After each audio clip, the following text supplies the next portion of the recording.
नमस्कार दोस्तों, मैं डॉक्टर प्रभाकर जाय भाई। त्रिमूर्ति होम्योपैथी ये मेरा यूट्यूब चैनल है। आप सभी का स्वागत। अगर आपको हेल्थ रिलेटेड कोई भी इशू रहता है तो आप मुझे कमेंट बॉक्स में लिख सकते हैं। ये जो फ्रोजन शोल्डर के बारे में हम बात कर रहे थे, इसके क्या लक्षण होते हैं। फ्रोजन शोल्डर एक ऐसी बीमारी होती है जिसमें कंधे में दर्द रहता है। मतलब जब भी कंधे का मूवमेंट करो, कंधा हिलाओ, हाथ को हिलाने की कोशिश करो तो इसमें दर्द रहना शुरू हो जाता है और ये दर्द धीरे धीरे धीरे अपने लाइफ को अफेक्ट करता है, काम पे इसका प्रभाव आना शुरू हो जाता है। दूसरा जो लक्षण रहता है फ्रोजन शोल्डर का, वो होता है कंधे में अकड़न, यानी कि स्टिफनेस ऑफ शोल्डर जॉइंट जिसे कहते हैं, वो होता है अकड़न। और अकड़न के कारण तुम्हारे जो कंधे के मूवमेंट है वो रिस्ट्रिक्ट हो जाते हैं।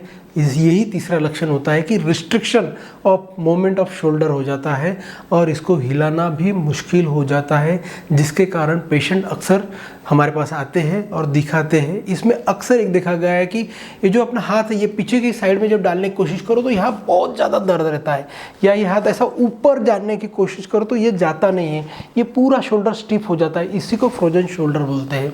तो ये होता क्यों है और इसके क्या क्या टाइप्स होते हैं, ये कैसा कैसा बढ़ता है, इसके बारे में बताता हूँ। तो ये 3 स्टेजेस में बढ़ता है।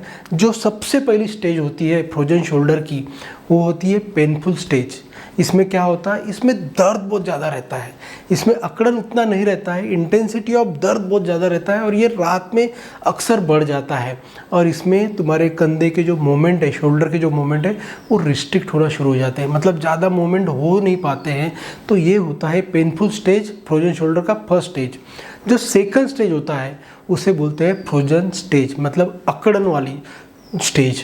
इसमें दर्द थोड़ा कम होना शुरू हो जाता है, मगर अकड़न जो है, जो स्टीफनेस है, वो बहुत ज़्यादा मात्रा में बढ़ जाता है। तो ये स्टीफनेस बढ़ता है और दर्द थोड़ा कम हो जाता है।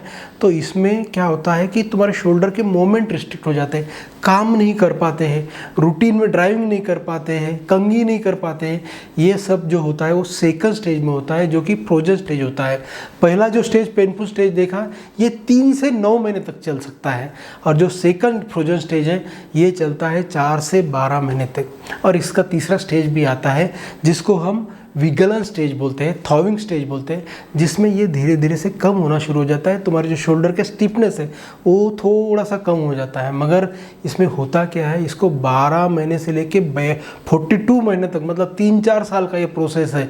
इतना हम इंतज़ार नहीं कर सकते। तब आपको जब भी ऐसा लगे कि आपको फ्रोजन शोल्डर है तो आप तुरंत जाके होम्योपैथिक डॉक्टर से मिलना चाहिए। इसके जो कॉमनली देखे जाने वाले कारण होते हैं, ये जो डायबिटीज़ यानी कि शुगर की जो बीमारी होती है, शक्कर की जो बीमारी होती है, इसमें ये 5 गुना ज़्यादा होने की संभावना बढ़ जाती है। मतलब शुगर में ये कॉमनली होता है। उसके साथ साथ जो रूमेटॉइड आर्थराइटिस होता है, हमने देखा है आमवात संधिवात, उसमें भी शोल्डर स्टिफनेस हो जाता है, फ्रोजन शोल्डर हो जाता है। और तीसरा जो होता है ऑस्टियो आर्थराइटिस, मतलब जब हड्डियाँ घसने लगती है, हड्डियों का डीजनरेशन शुरू हो जाता है, वो स्टेज में भी अपने को फ्रोजन शोल्डर दिखता है। थायराइड की बीमारियों में भी हमें अक्सर फ्रोजन शोल्डर दिखता है। लीवर की बीमारी, गॉल ब्लैडर की बीमारी, हार्ट अटैक, अंजाना मतलब छाती में दर्द होना, या किसी को ब्रेन में इंजरी हो गई, या फिर लोकल इंजरी शोल्डर पे हो गई है, या फिर हम बहुत दिनों से हाथ की हलचल नहीं कर रहे, मूवमेंट नहीं कर रहे, ये सब चीज़ों में भी फ्रोजन शोल्डर होने की संभावना बढ़ जाती है, ज़्यादा होती है। दूसरा कारण हो सकता है इसका कि ये जेनेटिकली भी आ सकता है। मतलब अगर आपके फैमिली में किसी को, माँ बाप को है, तो ये आपको आने की संभावना बढ़ जाती है। और तीसरा इसका जो कारण होता है वो होता है बैक्टीरियल इन्फेक्शन। मतलब अगर जॉइंट में बैक्टीरियल इन्फेक्शन हो गया तो आपको फ्रोजन शोल्डर हो सकता है। फ्रोजन शोल्डर जैसे ही दिखने वाली दूसरी भी बीमारी होती है, अक्सर अपन कंफ्यूज कर जाते हैं। इसके लिए इसको डिफ्रेंशिएट करना पड़ता है हमेशा। अगर आपके शोल्डर जॉइंट में कहीं ट्यूमर हो गया, गांठ हो गई, तो भी आपका शोल्डर स्टिफ हो जाता है और एग्जैक्टली जो फ्रोजन शोल्डर जैसा पिक्चर अपने को दिखना शुरू हो जाता है। इसके साथ साथ अगर आपका जॉइंट खुल जाता है, मतलब शोल्डर जॉइंट को अगर डिसलोकेट हो जाता है कुछ कारणवश, तो उसमें भी फ्रोजन शोल्डर जैसे ही लक्षण दिखते हैं। और इसका जो तीसरा कारण होता है वो सेप्टिक आर्थराइटिस, मतलब इन्फेक्शन वाला जब आर्थराइटिस होता है तो उसका प्रेजेंटेशन भी फ्रोजन शोल्डर जैसा दिखता है। तो ये 3 बीमारियों को रूल आउट करना बहुत ज़रूरी होता है। फ्रोजन शोल्डर के लिए एक्सरे, सीटी स्कैन, MRI ये सब चेक करके अपने को क्लियर हो जाता है कि फ्रोजन शोल्डर है या नहीं है। बराबर। इसके साथ जो उपाय हमें करने हैं, उपाय क्या करने हैं, सबसे पहले अगर दर्द ज़्यादा है या स्टिफनेस ज़्यादा है तो हम गर्म पानी से इसे शेक कर सकते हैं। गर्म पानी की एक बैग लेके उसको 15 से 20 मिनट के लिए दिन में 2-3 बार अगर आप शेक करते हैं तो इसमें काफ़ी राहत आप महसूस कर सकते हैं। तो और इसके साथ अपने को करना है प्रॉपर नींद लेना है।